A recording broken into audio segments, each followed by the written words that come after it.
They say time heals every wound, but grief has a way of sitting heavy on your chest long after the flowers have withered and the casseroles have gone cold. I'm Margaret O'Connell, born in 1955 in a small town outside Melbourne, Australia. Back in 2020, when I was 65, my husband, Patrick, died suddenly after a heart attack, and my world cracked apart like porcelain dropped on a tiled floor. I felt hollow, brittle, and utterly alone, but then something happened that cut deeper than death itself. Today, at 68, sitting in a quiet apartment in Brisbane, I'm finally sharing this because no one talks enough about what happens when your own children turn against you. If you're listening, drop your city below and please like and subscribe because stories like mine deserve to be heard. After Patrick passed, the house we had built together over 40 years felt like both a sanctuary and a prison. Every chair, every photo, every squeak in the wooden floorboards carried his memory. But instead of giving me time to breathe, my daughter Helena and her husband, Adrian, swooped in with their plans. "Mom, this house is too big for you," Helena said, her tone rehearsed like she'd practiced it in the mirror. "It's unsafe stairs, maintenance, the garden. It's too much. Why don't you sell it? Move into a nice apartment closer to us." My son, Lucas, who lived in Munich, wasn't there in person, but he echoed Helena's words over the phone. "Mom, she's right. You shouldn't be rattling around alone. Let the house go." I wanted to scream, "This isn't just a house, it's my life." But their voices wore me down, piece by piece, until I began to wonder if maybe they were right. Grief makes you doubt your own instincts. So against every ache in my heart, I signed the papers and let go of the home where Patrick and I had raised our children. The proceeds from the sale, together with Patrick's life insurance, came to just under 400,000 Australian dollars. I tucked it away, thinking it would keep me safe in my old age. But safety turned out to be an illusion. Helena and Adrian began to visit more often, smiling wide, bringing flowers and takeaway dinners. They said things like, "Mom, you're not alone. We're here for you," and at first, I believed them. It felt good not to sit in silence every night. Then, slowly, their conversations shifted. "Adrian's business is struggling," Helena confessed one evening, twirling her wine glass. "The pandemic hit us harder than we expected. We just need a small loan to get by. Only 10,000. We'll pay you back in no time."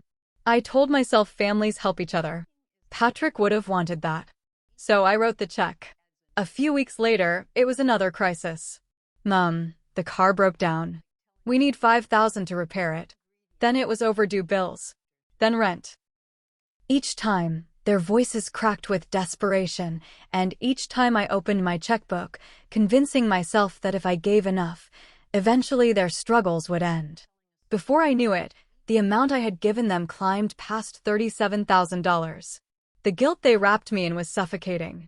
Helena would say, "Mom, you don't understand the pressure families face nowadays. Don't you want Emily, their teenage daughter, to have stability? To not lose her home?" And every time, I pictured my granddaughter packing boxes, crying, and I would cave.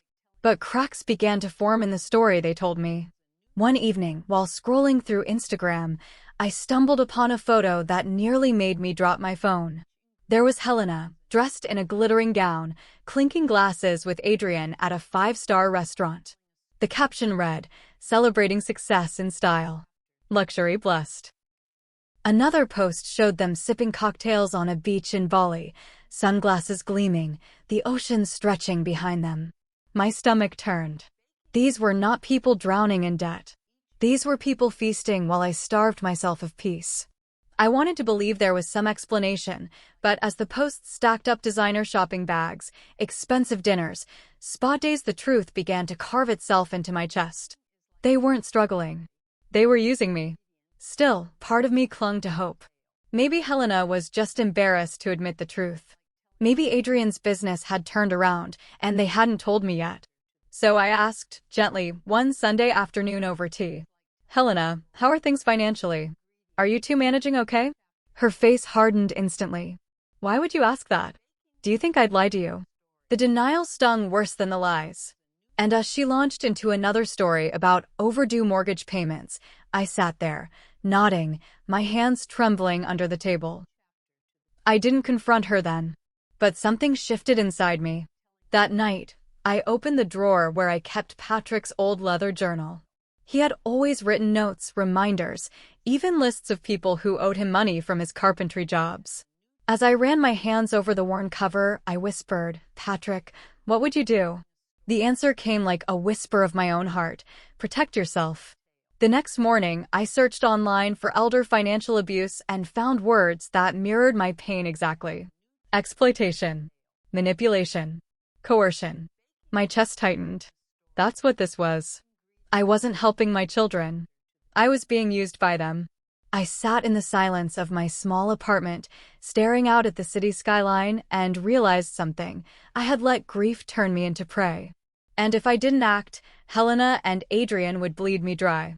That was the day I decided to fight back. The morning after my breaking point, I found myself standing outside a sandstone office building in the heart of Brisbane. My palms were sweaty, my heart racing, but I pushed open the glass door that read James Patterson and Associates. Inside, everything smelled of polished wood and fresh coffee. Behind a heavy desk sat James Patterson himself, a middle-aged lawyer with sharp eyes softened by kindness. "What brings you here, Margaret?" he asked gently, motioning me into a chair. I took a deep breath. "I think my daughter and her husband are exploiting me." The words felt heavy, ugly. I never imagined I'd speak to them out loud. But once they left my lips, relief washed over me. James leaned forward, pen poised, listening intently as I told him everything: the house sale, the money, the Instagram photos, the denial when I confronted Helena. When I finished, James tapped the pen against his notebook. "This is elder financial abuse. It happens more often than people realize. The good news is you're not powerless." He explained the steps I could take. Document everything. Keep records of the checks I'd written. Save screenshots of the lavish posts. And most importantly, protect what remained of my assets before Helena and Adrian could get their hands on it. Walking out of that office, I felt something I hadn't felt in months: strength. I began to catalog every cent I'd given them. I pulled out my check stubs, cross-referenced them with my bank statements, and compiled a neat folder. For the first time, the fog of grief lifted, replaced by clarity. But James suggested something else, too. If you want undeniable proof, hire a private investigator. Someone who can gather evidence beyond your words. At first, the idea terrified me. I'd always been the type to trust people, especially my family. But trust had nearly destroyed me. So I contacted a man named Callum Doyle, a wiry investigator with silver hair and a no-nonsense voice. "I'll find out what's really going on," he assured me. Weeks passed, and in that time, Helena kept calling. Her voice grew sharper with each request. "Mom, if we don't get another 10,000, the bank will take the house. Emily will be devastated. Please, this is urgent." Each time, I lied smoothly, something I never thought I could do. "I'll see what I can do," I'd say, then hang up, my hands trembling.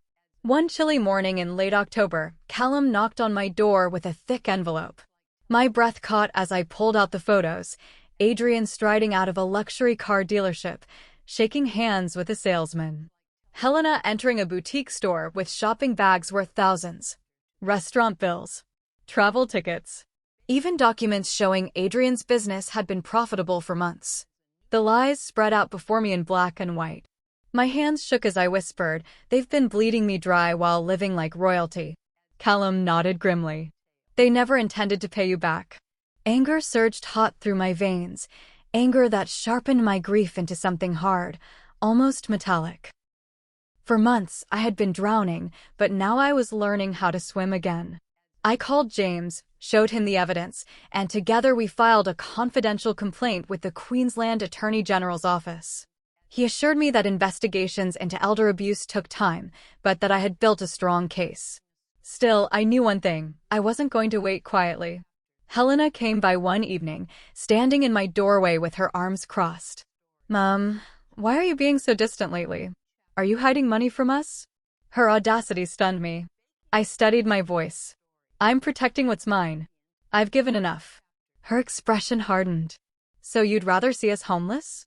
For the first time, I didn't flinch. You won't be homeless. Not with the money you're spending on luxury handbags. Her mouth fell open. What are you talking about? I didn't answer. Instead, I closed the door softly, leaving her fuming in the hallway. Inside, my heart raced, but beneath it was a calm I hadn't felt in years. As November approached, I knew Thanksgiving was coming. Helena had insisted we celebrate at her house, saying it would be a chance for family unity. I agreed, but quietly I began to prepare. James told me that would be the perfect time to present your findings. It felt surreal. Thanksgiving had always been Patrick's favorite holiday. He loved the warmth of family, the laughter over pumpkin pie. To think that I was walking into a battlefield instead of a family dinner broke my heart. But sometimes the only way forward is through the fire. In the days leading up, I rehearsed what I would say. I pictured Helena's face twisting in denial, Adrian's smugness cracking under evidence, Emily's confusion. And I steadied myself with one thought: I'm not doing this out of spite. I'm doing this to reclaim myself. The night before Thanksgiving, I laid everything on my dining table. Callum's photos, bank records, a copy of the legal complaint. Then I slid them into a plain brown envelope. As I sealed it, my hands shook. It was more than paper. It was my freedom. When the day arrived, I dressed in Patrick's favorite shade of navy blue. I looked in the mirror, saw the lines on my face carved deeper by grief, but also saw a woman who had survived. I whispered, "Patrick, guide me." And then I left for Helena's house, the envelope heavy in my handbag, knowing nothing about this Thanksgiving would ever be the same again. The moment I stepped into Helena's grand dining room, the air felt thick with tension, though no one else seemed to notice. The table was set like a magazine spread of linen napkins folded into swans, a roast turkey gleaming under the chandelier, wine glasses sparkling in rows. Helena, dressed in a fitted emerald dress, flitted about with a hostess's smile plastered on her face. Adrian stood at her side, pouring wine with the smugness of a man who thought the world bent to his will. "Mother," Helena said sweetly, kissing my cheek. "I'm so glad you could make it." Her tone had honey, but her eyes were cold. I forced a smile, clutching my handbag tightly. Inside it was the envelope that had kept me awake night after night, heavy as stone. We gathered at the table. Lucas had flown in from Munich and sat across from me, his kind blue eyes a quiet comfort. "Mom," he whispered, squeezing my hand, "whatever you need tonight, I'm here." That simple sentence steeled me. Dinner began with polite chatter, the kind that masks deeper fractures. Helena bragged about Emily's grades. Adrian boasted about a big contract he was closing. They spoke as if their lives were perfectly aligned, as though they hadn't begged me for money weeks before. My fork trembled as I lifted it, but I kept my voice steady. Halfway through the meal, Helena raised her glass. "I think we should give thanks to our family for sticking together through hard times. Don't you agree, Mother?" Her words were a dagger wrapped in silk. I set down my glass. My heart thundered, but I reached into my handbag, drew out the brown envelope, and placed it on the table. "You're right, Helena," I said softly. "Family is important. Which is why tonight, I want to share something with you." Her smile faltered. Adrian's brows furrowed. Lucas leaned forward, sensing the storm. I opened the envelope and spread the contents across the pristine tablecloth. Bank statements, check copies, screenshots of Bali vacations, photographs of Adrian shaking hands at a luxury dealership, the legal complaint stamped by the Attorney General's office. The room fell silent, except for the faint ticking of the clock on the wall. "What is this?" Adrian snapped, his face draining of color. "It's the truth," I replied. My voice was steady, though my hands shook. "You've been telling me you're drowning in debt while spending my money on holidays, cars, and designer clothes. I know everything. And the authorities know too."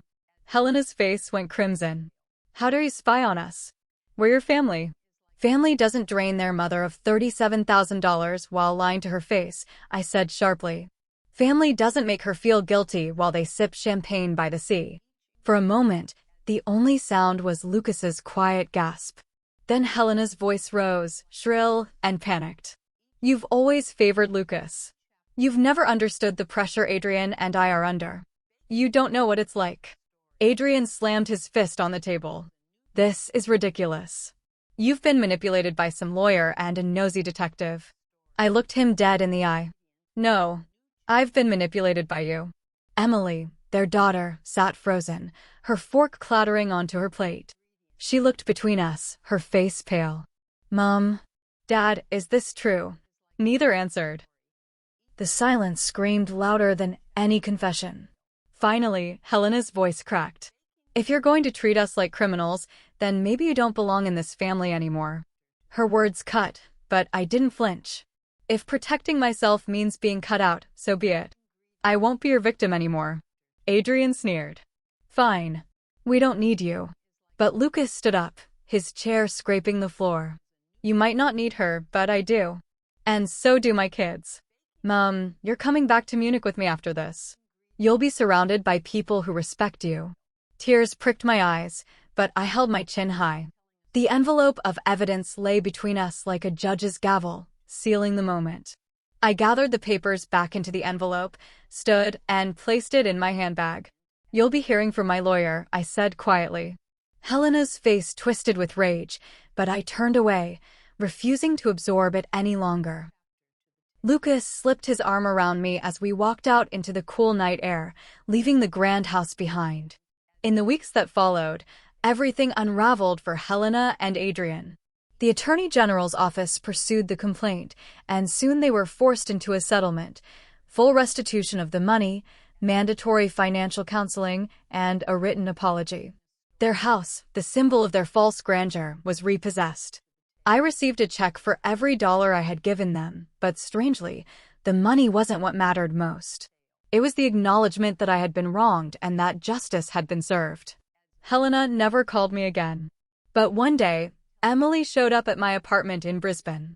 Her eyes were red, her voice trembling. Grandma, I'm sorry. I didn't know. I thought they were struggling. Now I see what they did to you. I pulled her into my arms, tears running down both our faces. You're not responsible for their choices, love. But promise me this. Never take advantage of someone's kindness. Earn your life honestly. That moment healed a part of me I thought was gone forever. Eventually, I moved to Munich, settling into a cozy flat near Lucas and his family. I found joy again in simple mornings at the cafe, in laughter with my grandchildren, in walks through the Marienplatz where the bells rang clear and bright. Sometimes at night, I whisper to Patrick, telling him everything. I fought back love. I protected myself. I chose life. And though I lost a daughter, I gained back my dignity, my peace, and the knowledge that even in old age, you can reclaim your power. If you've listened to my story, please like this video, subscribe to the channel, and share it with friends who need courage. Comment below what you think the greatest lesson here is, because stories like mine matter. Moral lesson. Protect your dignity fiercely, set boundaries with courage, and never let betrayal steal the joy that still belongs to you.